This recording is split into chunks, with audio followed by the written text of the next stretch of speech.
and it's in the breaking. We come unbound,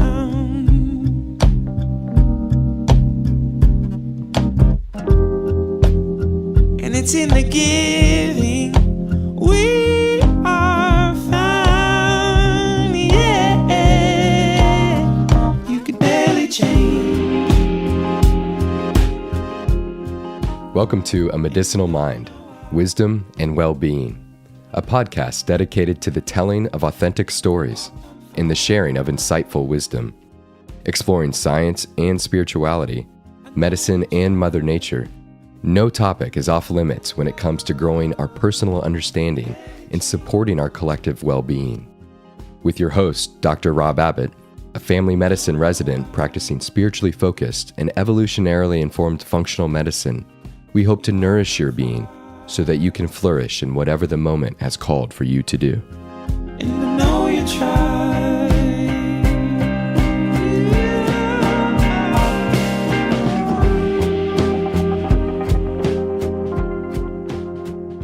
Before I get into the introduction for today's show, I simply want to thank you all for your patience and support over the past month, as we have taken a brief break from the podcast.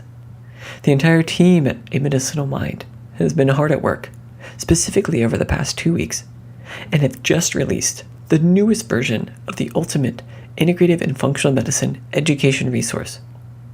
The 2018 edition of this ebook has a whopping 57 pages and is filled with 170 total resources, from blogs, books, and ebooks to podcasts, practitioner trainings, and conferences. There is so much here for you to consume, and it all comes with embedded links to get you right where you need to be. The book is also full of amazing pictures from none other than my partner in crime, my twin brother James, and I really think you'll enjoy the combination of artistry and content.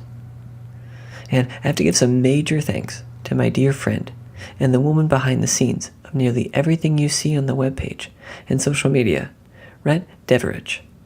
She was instrumental in getting this ebook designed, and I'm lucky to have her on my team. Be sure to navigate to our main page at amedicinalmind.com. There you can find our Health ebook tab, where you can download this free resource, and with just a few short clicks, have it in your inbox and ready for your exploration. And if that wasn't enough, I just announced my partnership with Mickey Trescott and Angie of Autoimmune Wellness. If you have not already, you must check out their work. Mickey and Angie are pioneers in the field of nutrition when it comes to the nutrient-dense elimination diet, the Paleo Autoimmune Protocol. I'm so fortunate to have partnered with them, and I've already published our first collaborative blog post. Is baking soda an effective treatment for autoimmune disease? Be sure to explore this article with a link on our podcast page and or your podcast player. So, with all of that, are you ready for today's show? In episode 45 of A Medicinal Mind, Wisdom and Well-Being, I welcome my close friend and fellow Virginian, Ashley Mannell. Ashley is the only dual-credentialed psychiatric nurse practitioner and registered dietitian in Virginia, who is also a certified practitioner of functional medicine through the Institute for Functional Medicine. In today's show, we get into the story that led Ashley to such a unique place of healing, starting by sharing her early experiences as a child and in the healthcare field as a whole. Ashley offers some background behind her pursuit of medicine. Growing from here, Ashley leads us into her journey into more holistic practice, why she ultimately decided to pursue functional and integrative medicine over more traditional clinical practice. Ashley then leads us into a discussion of her clinical practice, first seeking to define integrative psychiatry and psychology, outlining the methodical and foundational approach of her visionary clinic, Richmond Integrative Psychiatry and Nutrition Services. She shares a little about their design, describing the team-based approach and the way they focus on key lifestyle habits while supporting and healing the gut, on top of integrating and support for mental wellness. We then explore some of the current hot topics in psychiatry, discussing the role of psychotherapy and genetic testing alongside nutrition and targeted supplementation. We even begin to speculate upon the future of psychiatry and the road ahead for mental wellness. This was an absolute joy to record, and I'm so lucky to have a partner in Virginia with such knowledge and a passion for healing using root cause approaches. Functional and integrated medicine in Virginia is only going to grow with clinicians like Ashley. And I hope you don't mind this dog barking in the background for the last few seconds as I recorded this introduction. I wish I could say it was my own. But with that, let's get into the show. Well, Ashley, thank you so much for joining me today for a podcast. Really excited to share a conversation with you. So thank you. Thank you so much for having me. It's great to be here. You are certainly one of the probably most inspiring people in my life, being in Virginia and doing some incredible work in the field of sort of functional nutrition, medicine, and psychiatry. And certainly have wanted to have you on to talk about your work. And so really wanted to kind of start in the beginning, allowing you to share a little kind of introduction to yourself and perhaps, why you've even gotten into this space at all. Yeah, it just kind of happened. When I talk to people about my story, I always, feel like, I don't know, it just kind of happened. But I'm, like you said, I'm Ashley Mannell, and I'm the founder and owner of Richmond Integrative Psychiatric and Nutrition Services, which is a functional medicine psychiatric practice in Richmond, Virginia. And I got my start and I never saw myself actually going into medicine. I was a history and philosophy major at UVA. And if you had told me 20 years ago that I'd be doing what I'm doing now, I would have not believed you for $1 million. So actually, I started out my career as a registered dietitian. I had always really loved nutrition. And after, UVA, I didn't kind of know what I wanted to do. And so I decided to go back to school to become a dietitian or a nutritionist. And I went to James Madison and got a master's degree there. And I really loved nutrition. I loved working with people and helping them try to deal with some of their health issues by improving their nutrition and their diet. And I ended up working at VCU Medical Center in their outpatient clinic and working with, and you and I actually kind of briefly talked about this the other day, is I worked with their weight loss surgery program. Yeah. And that was really fascinating. It was such a great experience. And they were doing mostly gastric bypass surgeries at that time. And the requirement for a patient to have gastric bypass surgery, they had to have a psychological evaluation and be deemed kind of psychologically stable to go through the surgery. And they had to meet with the dietitians, and they got a lot of education from us. And then they went through the surgery. And after the surgery, the dietitians were the only ones who really followed up with them, other than their, regular surgery visits to make sure they were healing the way they were supposed to. And I, being one of the people that they would follow up with regularly, and I really kind of got to see firsthand what it was like for these individuals to go through such a life-changing surgery. And I mean, you're talking about losing 100 pounds in just a matter of months.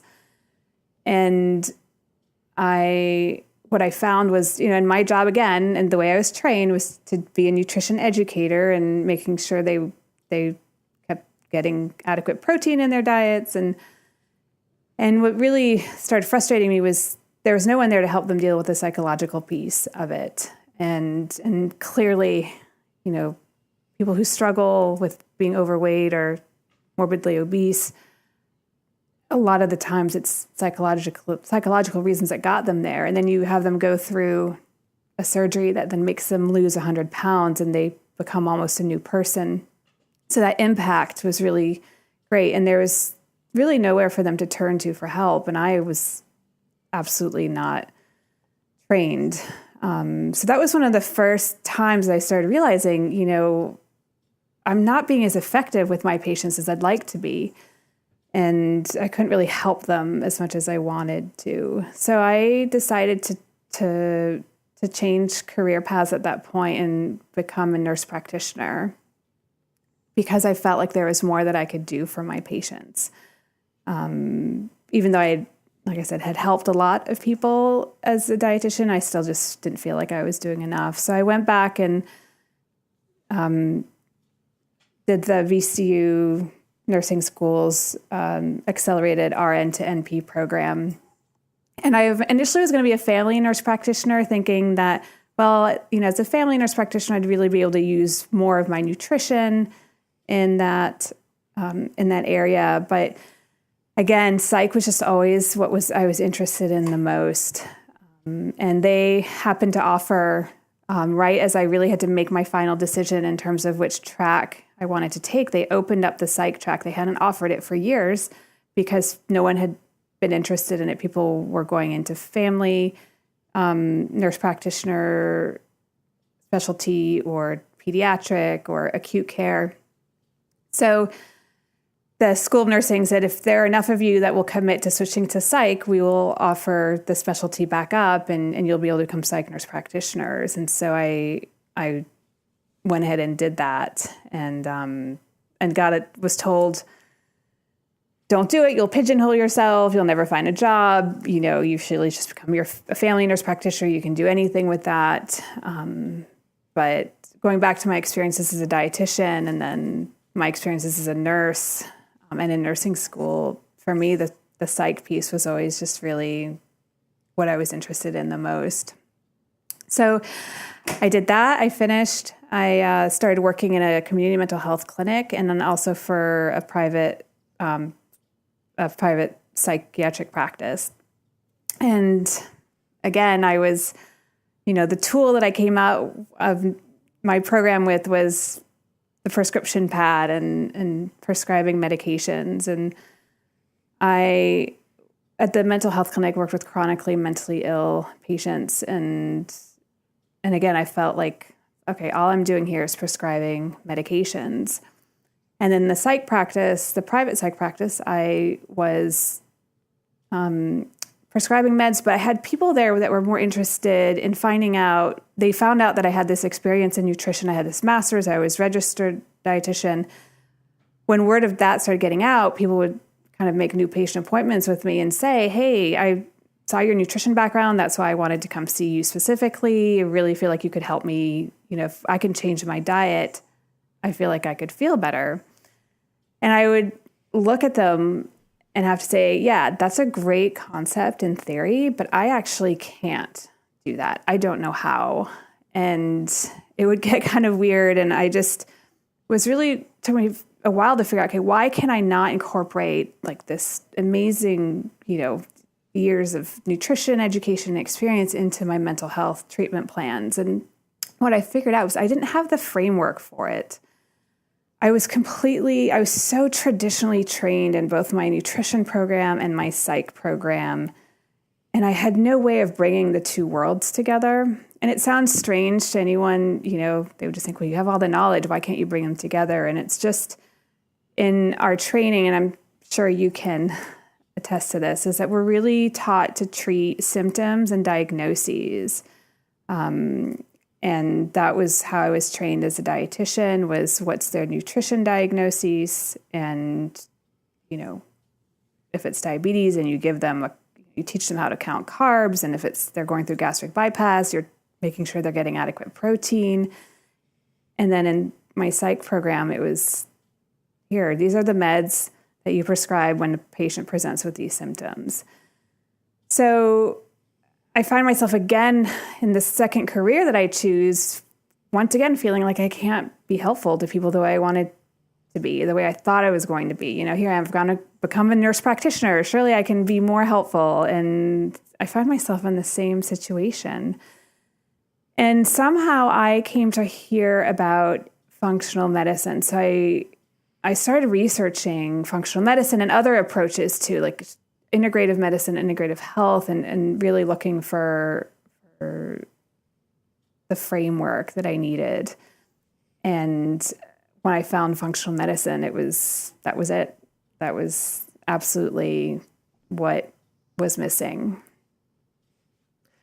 It's incredible to see. I love how you describe, you knew you had, to some extent the raw pieces to help these people. And you had gone to school for so many years to accumulate this knowledge and, this seeming sort of capacity to help these people, and people actually coming to you seeing like, well, I'm assuming based off of the letters after your name that you have this skill set and you should be able to help me. But there was almost this like sort of authentic, deep knowing of like, that is so true, but I honestly, I don't know how to do that. And still seeking a framework and a language to be able to share that. And I love your point too about the way in which we are trained.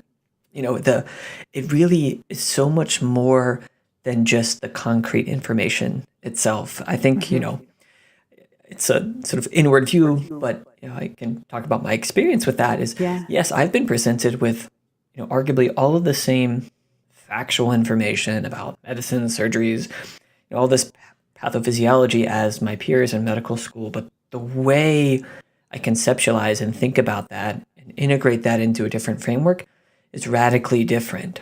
And so it's sort of like, giving a kid a whole bunch of Legos and then seeing what gets created from that. Yeah. And, what one kid makes from the same Legos can be totally different than what another kid makes from those exact same Legos. Right. And I'm never, we can argue about, well, those are broken Legos, or why would you want to, use those Legos in the first place? But we can, from our conceptual frameworks and a different language, create something that's more meaningful to us and potentially more meaningful for our patients. And so you bring up so many great points, and I so many areas to like unpack, but I was curious, amidst that process and integration, what was or was there like an initial, not necessarily like, aha moment, but where did you start when you kind of returned to the therapeutic sort of space? What did you bring first to that relationship with this newfound sort of, I won't even say knowledge, but newfound framework?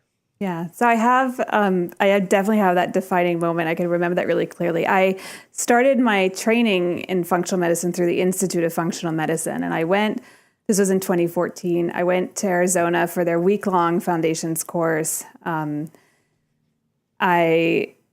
walked in, it was funny because I walked in there with my very conventional mind, and I walk in to the Monday morning to the start of the conference, and I see all of these supplement companies and all of these lab testing companies, lined up outside in the exhibitor hall. And I just remember thinking, I can't believe they let these people in. Because it's all that was so frowned upon in nutrition and in, my NP training.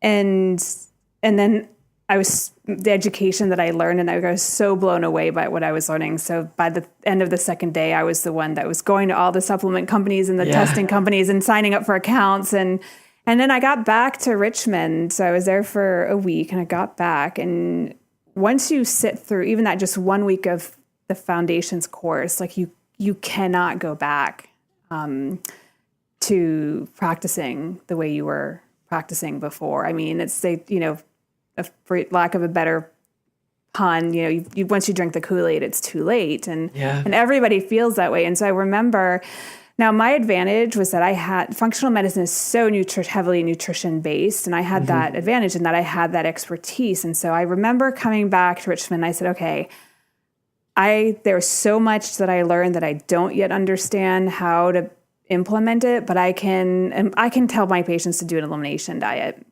Yeah. They actually they had told us like a couple weeks before, they're like, we'd like you to start doing an elimination diet because we're going to be talking about it, and you should be going through the experience so you can recommend it to your patients. So I was doing it. I had learned about it. I learned about why we prescribe them. So I started just prescribing those to my patients. These are my psych patients who I was doing traditional med management with. By this time I had started my own practice, but I was still very much in that conventional model of just doing med management. And then I just started saying to people who were interested and asking, here you go. here's the elimination diet. I literally handed them the PDF. And I had no more time than that than just say, read through it. And amazingly, I had patients who would read through it and would do it. And then they would come back in a month, and I could literally see it in them when they came back in. I knew that they had done it and that they had done it exactly as prescribed, because their skin was glowing, they looked better, their mood was better. And the first few patients who did it, and it had such a benefit from it, was when I was like, I could not have come up with any cocktail of meds that would have made you feel as good as you feel right now having done this elimination diet. And that was it. That was when I was sold. I said, this is like, food is medicine. Like, this is it. And so, and then over the years, as my training in functional medicine, deepened, and I was able to implement more, and things, the pieces really all started coming together more. I could do more, but I really started implementing it in my practice as I was comfortable, as I was learning it. And I was very lucky in that having my own practice and not taking insurance for my services, I could do what I wanted. I could spend as much time with my patients as I needed to. I really had a place that I could, every time I came back from an IFM training, I could start implementing what I felt comfortable having just learned. And so that was great. But it was that first time when I prescribed an elimination diet and a patient did it, and they came back and they just felt so much better. And I realized it's not about the meds. It's definitely not about the meds. Yeah. I love how you kind of compare it to, like, there was no cocktail of any neurotransmitter, modulating medicines that I could have come up with to get them to that same place. And I even take this a step further and kind of make the argument, even if there was some comparable drug cocktail that could, affect the same degree of change, the journey and the self-efficacy that is created by someone going through the diet versus simply taking the medicines is so drastically different that, there'd be no way I would ever, take the, potentially easier route. It's easy for me to say that maybe as a practitioner, but when you recognize the journey and forget that it's not just about the destination, there's so many different things that come up when someone goes through that process. Yeah, absolutely.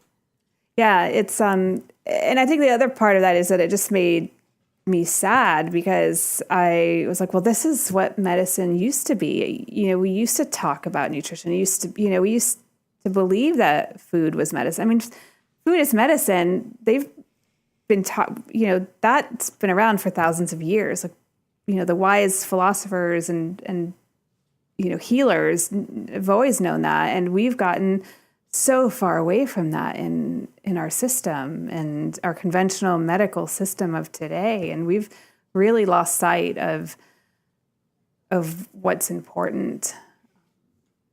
Because it's really not, it just makes sense, right? We're just cleaning up your diet, and we're taking out the foods that are inflammatory. We're having you put in really healthy foods for 28 days and taking out the ones that we know could cause sensitivities and decreasing the inflammation. And there, so it would just reinforce how much we've lost our way in conventional practice.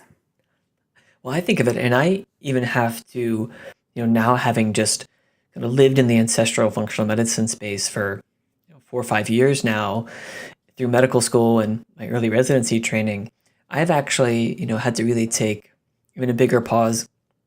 You mentioned these supplement companies and lab companies, and it's easy to probably get shifted totally into this really, kind of overzealous testing and sort of supplementation perspective. And I see, like, well, why don't we put all of our effort, all of our energy into lifestyle modifications until we've, like, just really destroyed it. Like, I mean, just completely put all of our, like, resources. And then if we need to start medicines or, look a different direction, I mean, it's we create I think a false degree or a sense of kind of false urgency in our clinics, because, yes, patients will present and maybe their blood pressure is elevated. Say someone comes in and their blood pressure is 150 over 90. Well, we have a guideline that says, well, okay, come back in a week, let's recheck it, and you tell me what your blood pressures were during that week. And if it's still elevated, then I maybe need to do some dietary modifications. And then, well, you do that for a couple of weeks, and if that doesn't work, you're on a medicine. And to me, that's like, we still haven't even tried yet. Like we haven't dug into all the components, not just nutrition that are playing into. And I feel like just in functional medicine, we probably don't pursue that as strongly and as just full on as we should, in the same degree that it's not done in conventional medicine. And if anything, it's going to be helpful for you as a practitioner to realize,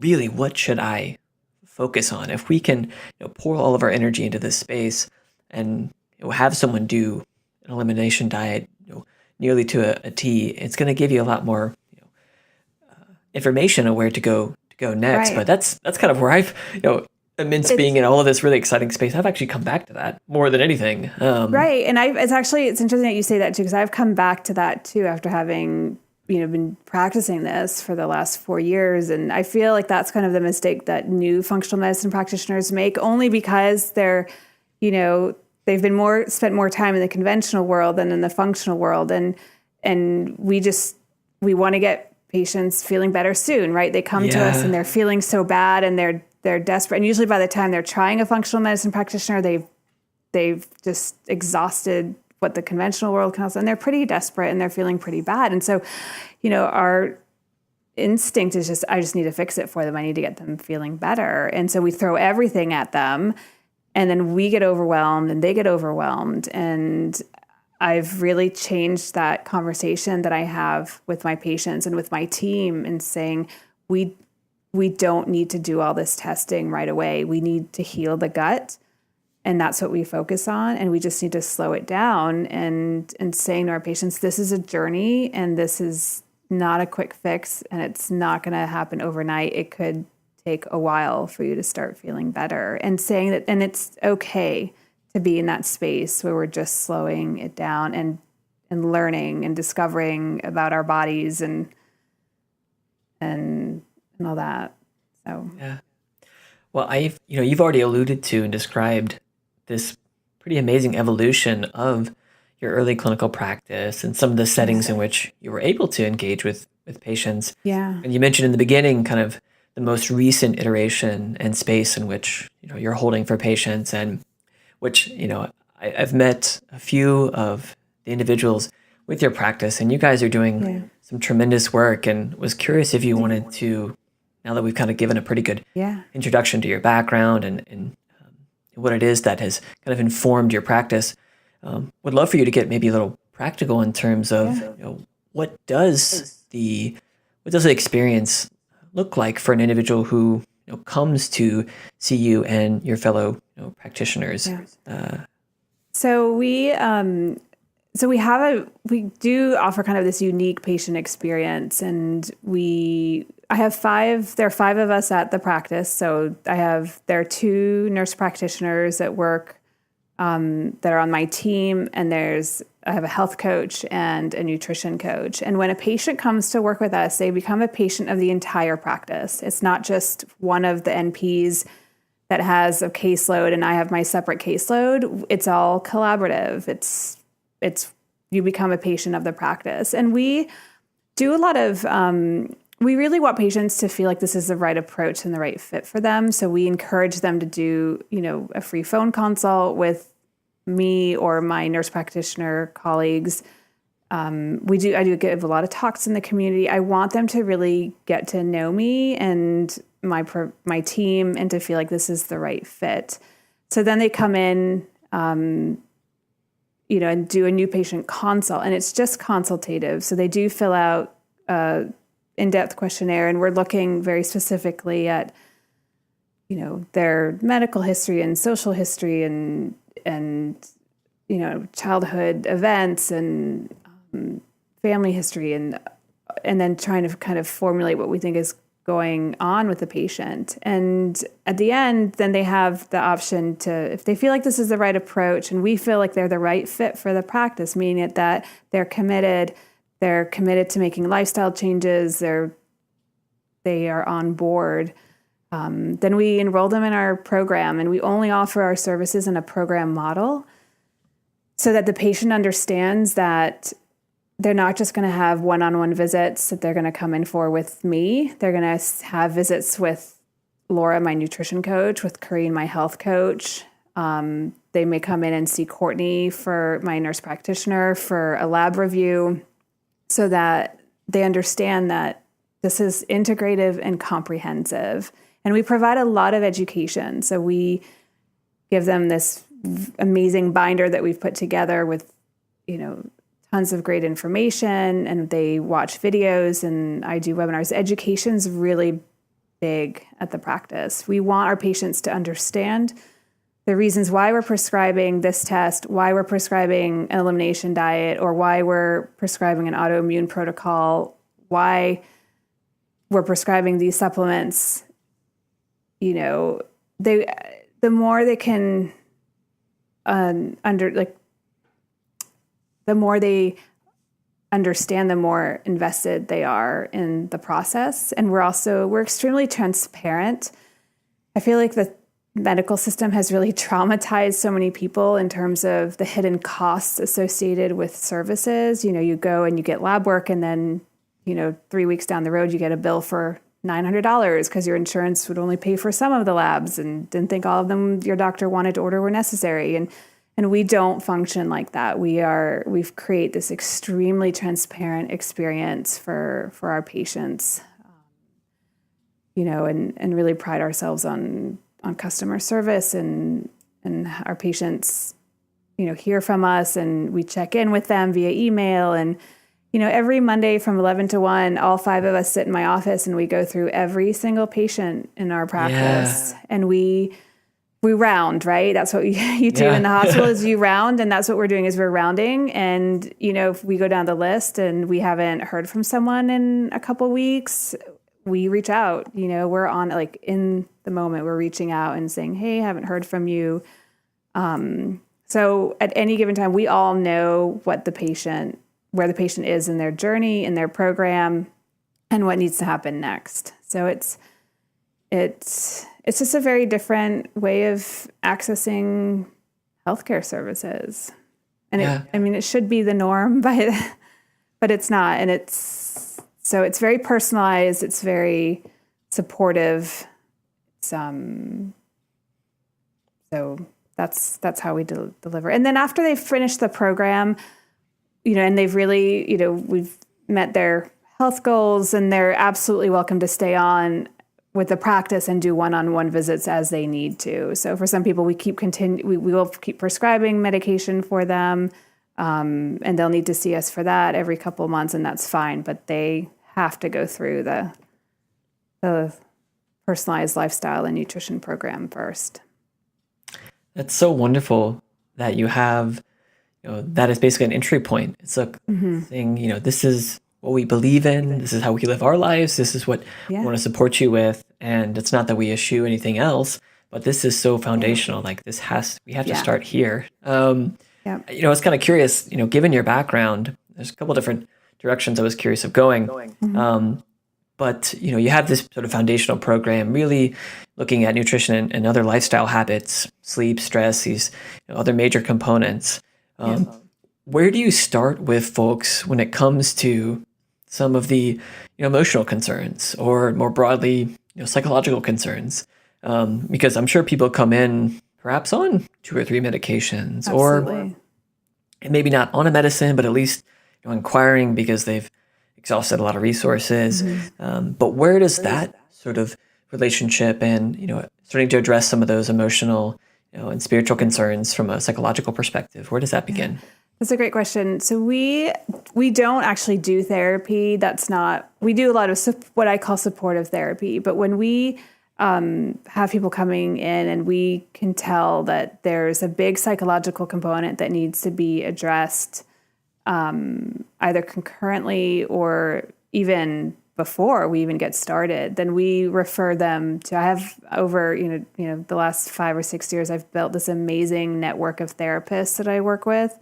So I will, refer, if someone's not coming to me who's already in therapy, then they're definitely getting referred to therapy. And it's interesting because we talk to people when we talk, especially about their childhood, and have people kind of start telling us a little bit about, where they grew up and the family structure they grew up in. And, we're starting to identify adverse childhood experiences that they're having and starting talking about, has anyone ever told you that this is actually trauma and this counts as trauma? And people kind of like, I don't have trauma. I don't, that's, so we're just even feeling like we're doing education about that right off the bat. And depending on, some people come to us and have been in therapy for years, and everyone's very different. And so, but if we feel like someone is not emotionally, psychologically stable, this is not the right time for them to do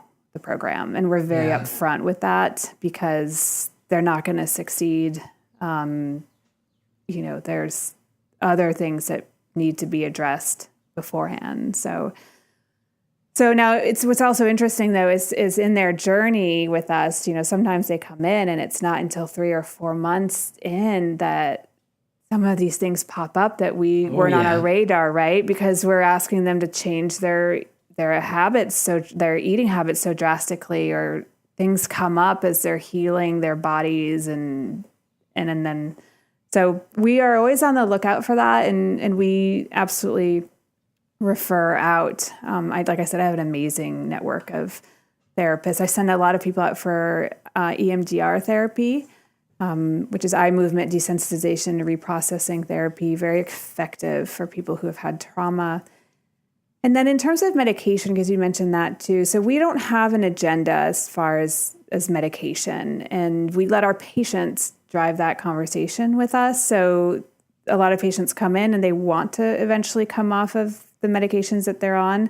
We won't do that until we've taken care of the foundation, meaning we've, healed the gut, we've reduced inflammation, we've rebalanced any nutrition deficiencies or hormone imbalances. And then when they're at a point that they're ready and that they're psychologically ready to come off of the meds, then we'll start that. But some patients come to us and they say, I'm fine. I've been on 10 milligrams of Lexapro for years. I don't need to come off of it. I just want to address these other areas that I know that I just feel something is out of balance. And so we meet the patient where they are. We don't, we're not anti-medications at all. And oftentimes we're starting people on a medication because we're like, you need something in the short term to get you through this. So Well, I'm glad that you have such an open mind and have that sort of bridge perspective. I've had Dr. Will Vandiver on the show before, and he has this great model of understanding symptom burden and how are you going to get someone to make maybe bigger lifestyle changes, and using these medications, targeting them for certain reasons, and trying to help people maybe engage with that process, and not just, like you said, alienating or stigmatizing someone who comes in on medicines just because maybe that wouldn't have been something that you would have started with. And it's one of the reasons why I tell a lot of my colleagues who are more interested in integrative or functional approaches, like, we need to know about these medications for multiple reasons. I mean, patients will come to you on them, and just because you don't want to prescribe it doesn't mean you can't just not understand how it functions in the body, or the things to be aware of. And I also just had recently, it'll probably come out actually before this episode, I'm just trying to sort of kind of combine a couple mental health discussions, but I had Dr. Emily Deans on, and talking about really some of the pharmacogenomics and some of the genetics behind psychiatric illness, and some of the things she's doing to maybe better inform tailored medication choices for individuals. And it really kind of, for me, it's further legitimizing or making at least better use of these tools, rather than simply saying, well, this is a class of antidepressants, and so maybe we'll just throw this, first-line medicine without really any rhyme or reason. But at least having a kind of integrative approach, and in a true sense that you realize the potential utility, and using them in a slightly different way. Embedded in there was probably a question really for you to get your thoughts on, how do you approach that conversation with people. I think, any clinician, no matter their background, ultimately wants people to be on, in my mind, the least restrictive sort of dietary plan as possible, and minimally as few supplements or medications as possible. Yep. And I was curious how you kind of approach that with your patients when it comes to both, in my mind, medications and supplements. Right. So with the medications, it's kind of the same thing. With medications, our goal is to, the way I present it to them is, once we start figuring out what is out of balance. So once we get the lab testing back that we're doing and we figure out what's out of balance, and we heal your gut and we change we transition you to cleaner, healthier diet, and we've really gotten that foundation set, then let's see, that can make the difference between, maybe being on 3 meds and just needing to take 1 med, or being on a high dose of 1 med and being on a low dose of the med. And I just have people stay curious about the process and think, really feel like, if we kind of fix everything that we find needs to be fixed, and there's a good possibility that we can reduce the number of medications and even come off of them altogether. And as far as supplements, so this is, and I'm with you on that. Supplements are not a substitute. We're not using supplements not a substitute for pharmaceuticals. You can't out-supplement your way out of a bad diet, and they really should just be used. We really just use them at the practice, kind of a temporary. So when we seeing like a low vitamin D or adrenal fatigue or things that could really benefit from, targeted, short-term intervention, then I think that they can be really, really helpful. I also think that in the long term, our food supply is not nearly as nutritious as it used to be. And we are probably, even if we eat really well and really balanced, we're still probably missing out on certain nutrients. And then our environment is also much more toxic than it was. And so our bodies have to work harder to clear those things out. So I think there's definitely a place for supplementation, but we definitely try to make it very minimal. And again, it's targeted and there's a rationale behind it. And nobody, ever walks out of our office with 18 different supplements that they need to take. And that's not realistic, and you shouldn't need to do that. So.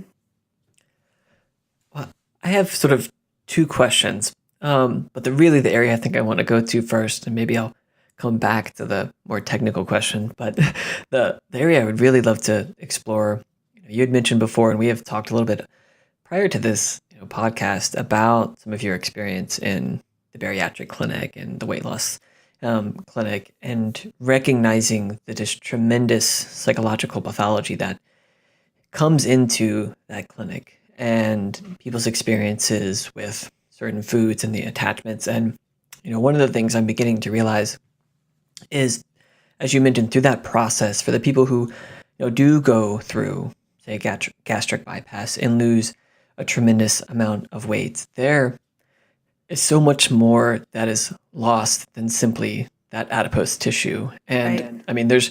You can take numerous perspectives in this. You can take, a very physiologic perspective and even discover there's a lot of toxins and heavy metals that are stored within adipose tissue, and that's a drastic physiologic change. Absolutely. I think you can also take a perspective. I know Bessel van der Kolk has a tremendous book talking about trauma. And the title is The Body Keeps the Score, right? And, it's amazing. Yeah, I love that book. It's and just his conceptual understanding of how trauma is really lodged in the body, and through various interventions and therapies, it can be can come out and manifest in different ways. And so I recognize that there is so much more stored in that adipose tissue, and what is lost potentially in that transformation that has to come out. That, as you mentioned, for some of these people, it's 3-4 months into their treatment and healing and process, and all of a sudden just the world collapses and they're like, where did all of this come from?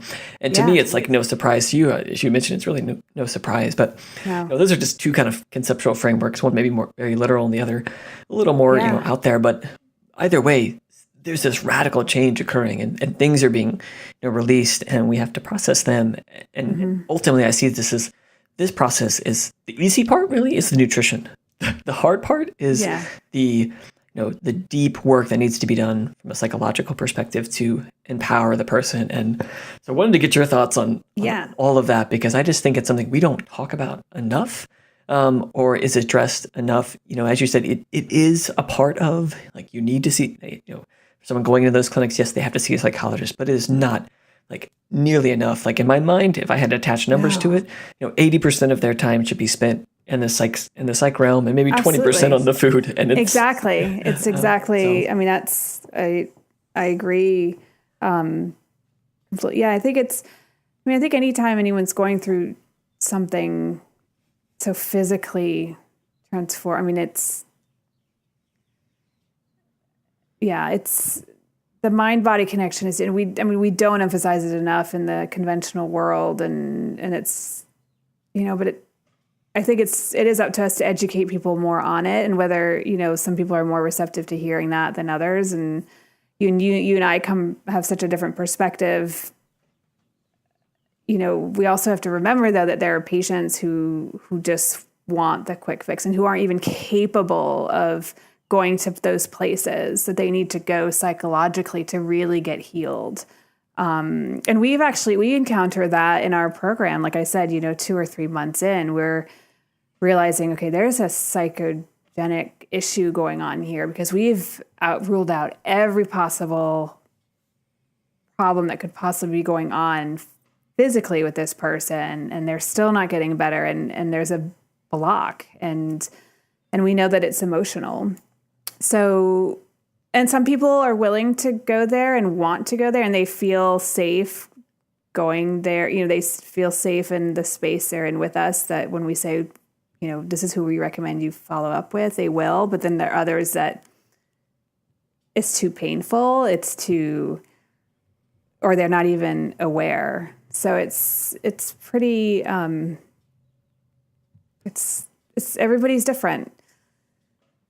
That, So for someone, that you mentioned that you're doing that sort of initial diagnostic workup to look at any organic underlying issues. And I think, perhaps some of the things you're looking for are different than, what even a family doctor or another psychiatric clinician might be looking for. And so would love if you wanted to share a little bit about what are the types of things that, from a diagnostic perspective, you're doing for your patients, because, could be, some people might be wondering, is it, blood work, or what are they doing to see what's really at the root of my anxiety? Yeah. So everyone comes in and everyone gets very comprehensive blood work, where we're checking, really like an advanced lipid profile. We're checking vitamin D levels. We're checking, their blood sugar response. So in fasting insulin, we're really taking a look at what's going on there, because we've been actually really surprised by how many people are coming to us already insulin resistant, like, that you wouldn't ever think. So we're checking, we're doing some genetic testing. We're checking, very comprehensive thyroid profile. So not just TSH and T4, but everything that goes along with that. Because the really cool thing about functional lab work is that you can identify trends, right? So we can see something and say, okay, you're trending that way. It's not there yet, but we can do something to stop it. Whereas in conventional medicine, you either have hypothyroidism or you don't, and there's no gray area. But we see that gray area, and the lab testing that we offer, that we do, identifies it, and that's really cool. So then, we're seeing your body sending you these messages. If you don't do something, you're going to have a diagnosis of prediabetes or diabetes, and that's what I really love is how we can look at the blood work and stop things from becoming diagnoses. So we're also doing, every patient does a stool test, because we want to see what's going on in their gut. If their gut isn't digesting or absorbing their nutrition properly, even if it's bad nutrition up until that point, then there's not much we can do, right? We have to figure out, what does their microbiome look like, and what is actually going on in there. So that's that's one of the most useful. And just with those two, so that blood work and that stool test, there's so much we can do and so much we can start to fix and identify. And then we also will do, food sensitivity testing. If they don't, they've done elimination diet and they still don't feel great, we'll do hormone testing for that. We use dried urine testing for that. So we will, as we need to, we have the tools, the testing, the diagnostic testing that we need. But we just don't want to throw it all at our patients at once because it just gets too overwhelming. Yeah. So. Well, I see that's one of the biggest issues in integrative functional medicine in general is everything gets as it's all so new to clinicians, and everything looks equally as important. So you learn about 10 different things, and then you come back to your practice on Monday and like, I need to be doing something in all of these 10 different areas, and you're like, oh, I don't know how to create a hierarchy and where to start. And it sounds like you guys have a great logical sort of framework of let's start here. If this doesn't work, we have another layer of testing, another avenue to look into, rather than just simply loading everything on at the beginning. Because as you mentioned earlier, when people come to you sick, you're going to find stuff that's that's wrong. We used to do that. I mean, we've learned, the practice. We learn from our mistakes. We're always like, hey, what's not working? Like, what's the feedback we're getting from our patients? Our patients are leaving their lab review either in tears or thinking that something, like totally overwhelmed. So, okay, the lab review is too much. Let's not order so many labs at first and just keep going back to the gut. And you're right. Like we'll go to a training, and if we go to a lot of conferences, we do a lot of continuing education at the practice. And we get back from a conference, it's like, we need to be doing this test and this is it. And then you lose sight, and then you have to remember, no, it's all about the gut. Let's start with the gut first. And these things, these other tools that we have are in the wings when we need them, which is awesome. So our patients are awesome at giving us feedback, and we really, listen to what they're telling us in terms of, are we pushing too hard, too fast? So they're the best teachers, right? Our patients. Yeah. Well, Ashley, you have come such a long way, and just hearing that journey and your willingness to continuously be engaged and recognizing, well, I don't have all the resources, I don't know, but I'm willing to stay curious and engaged and go through that process. I love it. I mean, it's just being around in this space, being around clinicians who've gone through that process, and maybe they're 40, 50, 60, they maybe been in practice for 30 years, and they're finally wanting to engage and learn something new. That just brings so much joy into my heart. And I know you have lots of with your experience in this space, you have a vision and recognizing where the whole field of psychiatry or psychology is going. And you've talked about it so far in the podcast, but I want to at least give you some space now to maybe share even more into the future, 5, 10, 20 years from now. Where do you see this movement in integrative nutrition, integrative psychiatry, whatever term you want to use? Where do you see this movement going? Because I'm more hopeful than ever. I'm more hopeful too, because so many patients are wanting this and so many people are asking this. And I think it's going to really be up to the younger generation of physicians and nurse practitioners and DOs and PAs to realize that, we're finishing our education. We still don't have the tools. We're not really getting people to help better. And especially in psychiatry, the more we learn about what causes depression and anxiety, because we really don't even know yet. It's not like this other field of medicine where, you've got an objective diagnosis. Like it's just, so I think as we start learning more about the microbiome and more about our genomics, and that patients are going to be demanding more, and so the doctors and practitioners are going to have to be just learning it. So I am really hopeful, because people, these medications have been out for 30 years now, and people still, we haven't cured depression. People aren't feeling any better. They're still struggling with anxiety. And so it is going to happen. There's going to be demanded. And then the key, though, is to start changing the education system, the education you're getting in medical school and that nurse practitioners are going through, changing it there so that doctors and NPs are coming out already equipped with other tools than just the prescription pad or the procedure, and are really learning the functional medicine model. So I'm going to take a quick pause right here. I keep hearing this tapping. Probably not going to be able to do anything about it, but give me like 30 seconds and see if I can. I'll be right back. Okay.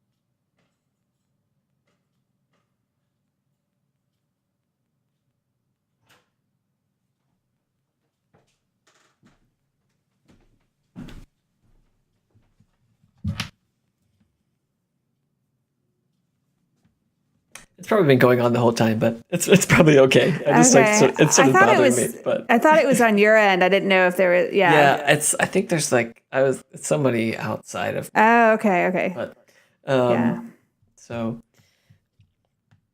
Well, I completely agree. And just in the same way, I get really excited when I see people moving into this space. I sometimes get a little, discouraged when I see that there's not more people my age at some of these conferences or that seem to share that same passion. And I know they're out there, and I've met, tons of people who have reached out wanting to know what path to take and how to make this a part of, their education, because they recognize it's maybe not really there in medical school or PA school. And so, but I still think we are far from having enough people at early on with that perspective. And, I'm hopeful that people can go in. And I mean, the reality is, to do any clinical training at this point, I tell people you have to be, very strong and courageous in what you firmly believe in, your value system, because people, and it's just the part of the education, are going to tell you, give you information, tell you how to think.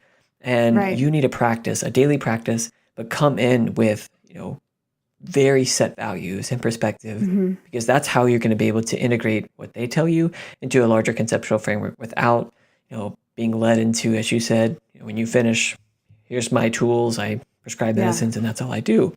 Yeah.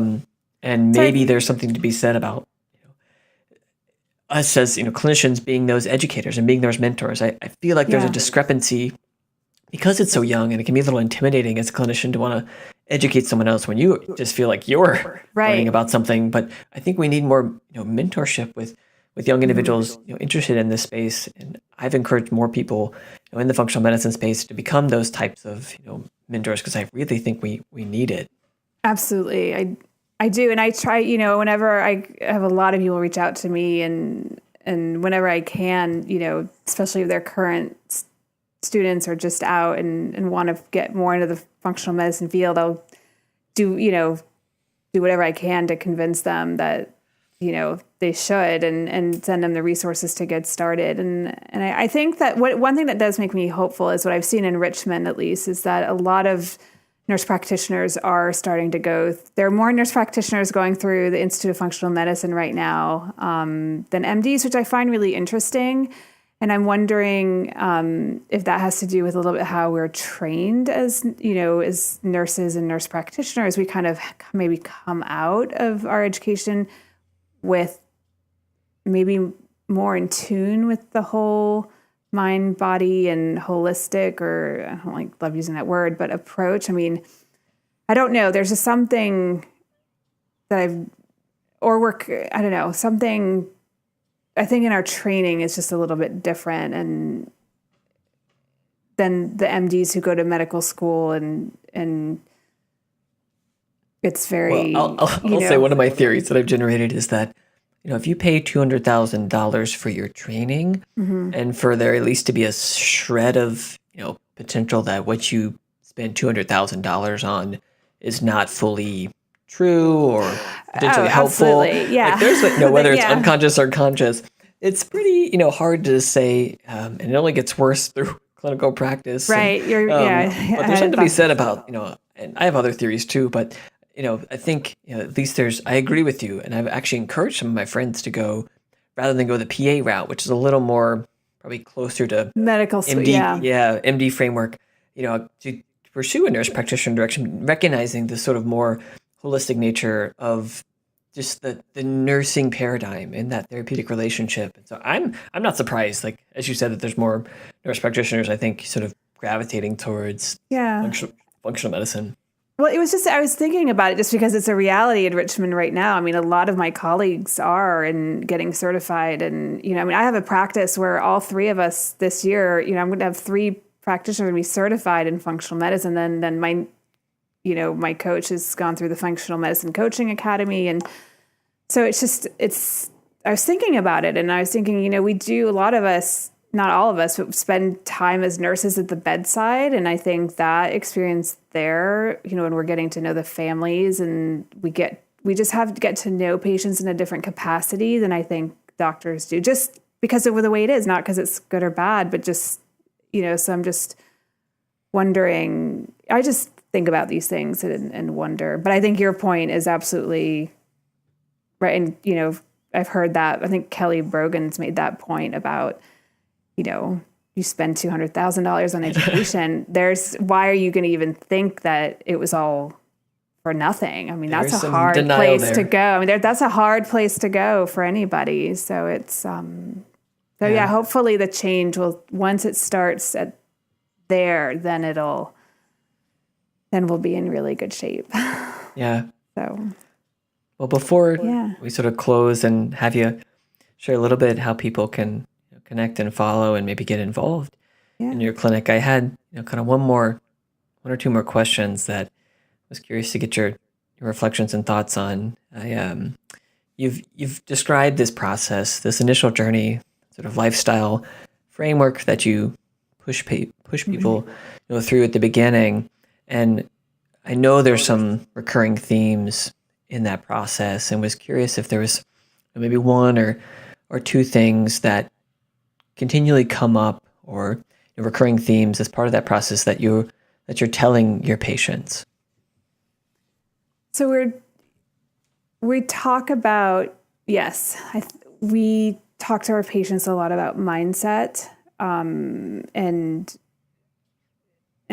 making sure that they have the right mindset going into this, and as they're getting, and believing that they can heal, but also having the conversation with them that just because they're going through our program and they heal, they make all these changes, it doesn't mean that they're going to cure all of their problems. They're not going to feel great and then stay feeling great for the rest of their lives. And that's not a promise that we make. But for people to continually stay curious about what their body's telling them. So, and that they will probably fall off the wagon. And I don't like using that term, but life gets in the way, right? So we stop maybe paying attention to what we eat, or we don't get as much sleep because of whatever's going on, or we're not exercising. And then before we know it, we're just kind of in this place.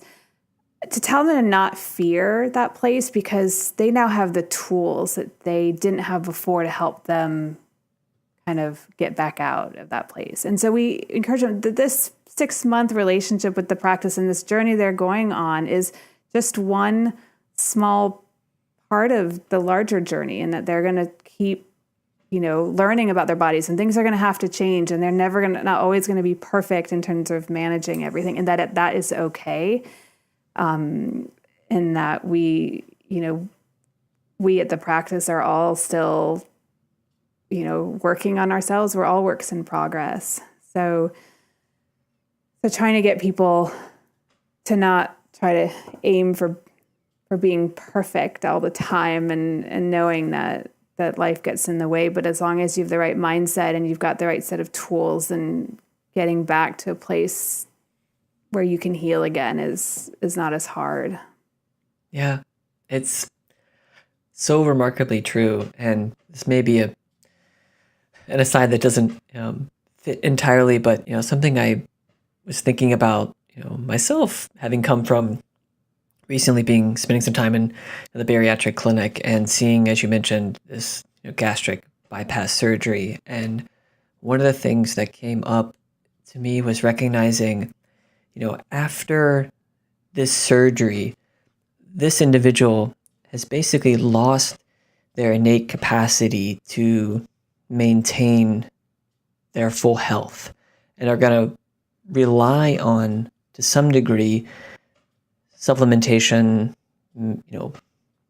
visits with a physician, monitoring, because they've changed their physiology, their underlying anatomy so much, and our understanding of what's happening, that they've basically given up their kind of innate capacity to heal. Not entirely, but they've changed so much that they've given that up. And I think if we use those terms with people when it came to making decisions about certain surgeries or choices of therapy or routes of intervention, people might decide differently about pursuing something, because ultimately, I think we all agree, we recognize the body, the mind has a capacity to heal itself if you give it the right nutrients, if you provide the right resources and nourishment to do so. And anything that disturbs that to a degree of permanence that doesn't make that possible, that's a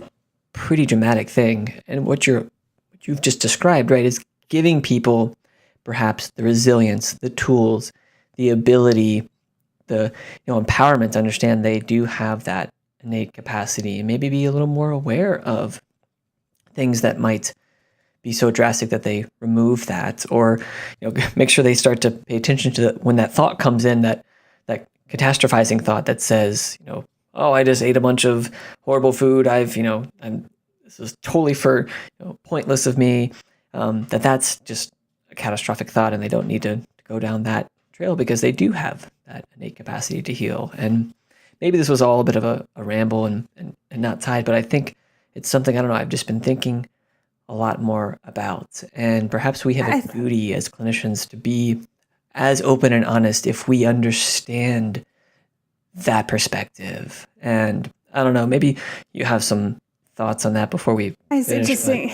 I do. I think it's going back to meeting the patient where they are and acknowledging, yes, if I were them, I probably wouldn't do this, but what is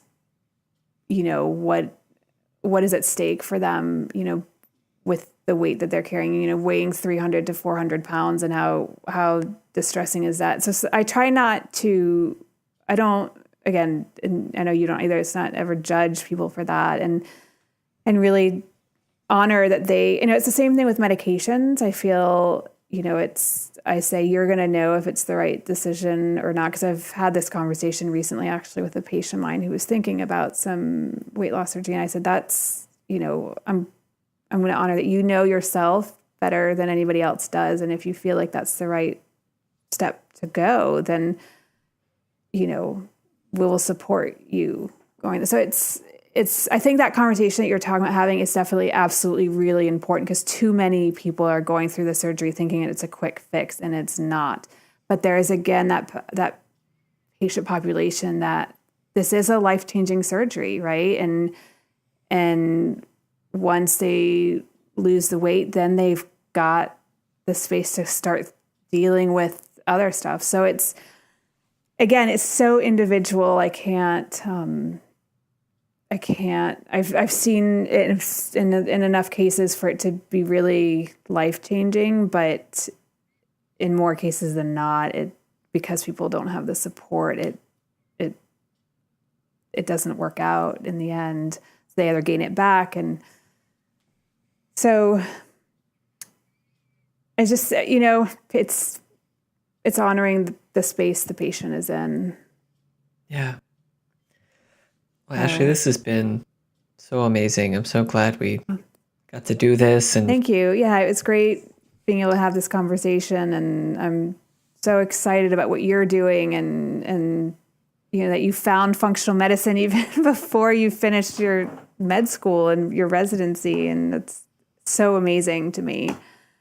So it's, your patients are extremely lucky. Just as your patients, I think, are extremely lucky and fortunate to have you and your entire team. As I mentioned earlier, I've met a few members of your team, and you guys are a wonderful group. And I do see this emerging community between Richmond and Charlottesville and Central Virginia becoming a new sort of center of true healing. So I agree. Absolutely. So if people want to learn more about the practice, they can go to my website, which is www.richmondfoodandmood.com, all spelled out. And you learn all about our services. And I encourage people, if they're interested, to schedule a free consult with us. We love doing them. It's not a hard sell. It is just us on the phone talking to you about your concerns, and if we don't think we're the right fit, we're going to send you to someone that we think could be the right fit for you. So we definitely want people to take advantage of that. We really love telling people what we're doing and seeing if we can help them. Well, wonderful. Thank you again, Ashley. Hopefully we can connect in person again in the near future. Thank you for your presence and willingness to receive a new narrative, a passionate perspective, and perhaps a deeper sense of connection with our collective purpose. Please share this podcast with any and all that you believe will benefit from its intention to relieve one's doing and engage one's being. Please share your comments about the conversation on our podcast page and leave a review in iTunes so that the voices in this space can spread to all ears ready to receive it. Music credit goes to Dillingham. Thank you so much for having me. I really appreciate it. It was a really privilege to be able to stay talk curious, about and forever the practice and what I do love. And how I got there. And I loved our conversation. So. And I know you tried.